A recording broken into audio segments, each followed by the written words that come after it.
लोकरक्षकम्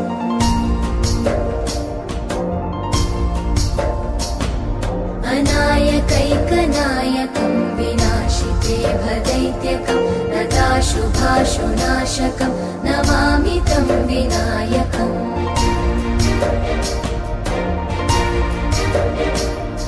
न तेतरातिभीकरं नवोदितार्कभास्वरं न मत्सुरादिनिर्झरं न ताधिकापदुद्धरम्